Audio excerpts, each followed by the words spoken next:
Hello everyone. ఈ రోజు మనం కొన్ని ఇంపార్టెంట్ ఎన్ఎల్పి టెక్నిక్స్ కోసం తెలుసుకుందాం.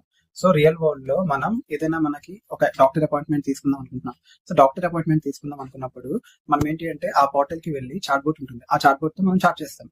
ఇలా నాకు సో అండ్ సో టైంలో నాకు పలానా డాక్టర్ తో నాకు ఒక అపాయింట్మెంట్ కావాలి అని చెప్పి మనం కన్వర్సేషన్ అనేది స్టార్ట్ చేస్తాం. సో కన్వర్సేషన్ అన్నప్పుడు స్టార్ట్ చేస్తే అప్పుడు చాట్ బోట్ ఏంటి మన క్వరీస్ అన్నిటిని కూడా అది అర్థం చేసుకోవడానికి ట్రై చేసి మనకు అడిగే ప్రతి క్వరీని కూడా అది రెస్పాన్స్ అనేది ఇస్తుంది. సో ఈ టైంలో ఏంటి అంటే మనం ఏదైతే క్వరీస్ ని ఇన్పుట్ గా ఇచ్చేటప్పుడు మనం కొన్ని మిస్టేక్స్ చేయొచ్చు, లేదనుకుంటే సమ్ అన్వాంటెడ్ డేటా కూడా మనం ఇన్పుట్ గా ఇవ్వచ్చు. సో అప్పుడు ఏమవుతుంది, ఈ ఎన్ఎల్పి టెక్నిక్స్ అనేది రియల్ టైమ్ లో అది అన్వాంటెడ్ డేటా అంతటిని రిమూవ్ చేసి అదేంటంటే ఫిల్టర్ డేటా ఇన్పుట్ గా సెండ్ చేస్తుంది. అప్పుడు చాట్ బోట్ కి ఏంటంటే ఈజీగా అర్థమవుతుంది సో ఏం ఇన్ఫర్మేషన్ ఇవ్వాలి, సో వాళ్ళ క్వరీ ఏంటి అనేది క్లియర్ గా అర్థమవుతుంది. సో అలానే ఇలా మనకి ఏంటి అంటే ఏ ప్లాట్ఫామ్ అయినా సరే చాట్ బోట్ తో మనం చాట్ చేసేటప్పుడు ఈ ఎన్ఎల్పి ప్రీ ప్రాసెసింగ్ టెక్నిక్స్ అనేది హెల్ప్ అవుతుంది. సో మనం కొన్ని ఇంపార్టెంట్ టెక్నిక్స్ మాట్లాడుకున్నట్లయితే మనకి ఇందులో టోకనైజేషన్ ఉందండి. సో ఇందులో మనం టోకనైజేషన్ లో for example my internet is not working అనే ఒక సెంటెన్స్ తీసుకుందాం. సో దాంట్లో ఏంటి అంటే my internet is not working అలా కామా సెపరేటెడ్ తో స్మాల్ యూనిట్స్ గా డివైడ్ అవుతుంది ఇన్ టోకనైజేషన్ లో.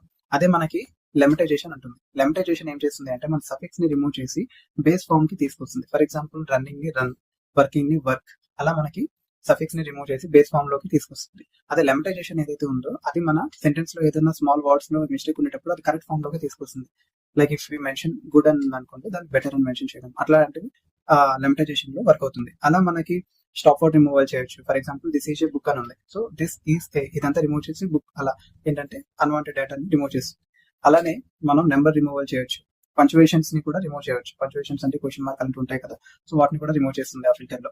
అండ్ ఇలా మరి ఎన్నో మనకి ఎన్ఎల్పి టెక్నిక్స్ అనేవి రియల్ టైమ్ లో హెల్ప్ అవుతుంది. సో ఈ రియల్ టైమ్ లో ఏమవుతుంది అంటే మన స్పెషల్ సింబల్స్ అవ్వచ్చు, నెంబర్స్ అవ్వచ్చు, లేకపోతే సమ్ పంచువేషన్స్ అవ్వచ్చు, లేకపోతే సమ్ వర్డ్స్ అనేవి సమ్ మీనింగ్ఫుల్ గా లేకపోయినప్పుడు కానీ, లేకపోతే మనం ఏదైనా చేసేటప్పుడు ఏదైనా టెక్స్ట్ చేసేటప్పుడు వర్డ్స్ లో ఏమైనా స్మాల్ కరెక్షన్స్ ఉంటాయి కదా, ఆ కరెక్షన్స్ ని కరెక్ట్ చేసి అలా ఏంటి అంటే ఒక ప్రాపర్ గా అదేంటంటే ఫిల్టర్ డేటా చేసి అది ఇన్పుట్ గా వెళ్తుంది అనమాట.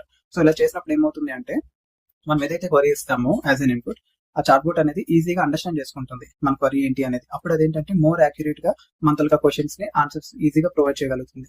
సో అలా మనకి ఈ ఎన్ఎల్పి టెక్నిక్స్ అనేవి రియల్ టైమ్ లో హెల్ప్ఫుల్ అవుతుంది. సో ఎన్ఎల్పి అంటే నేచురల్ లాంగ్వేజ్ ప్రాసెసింగ్.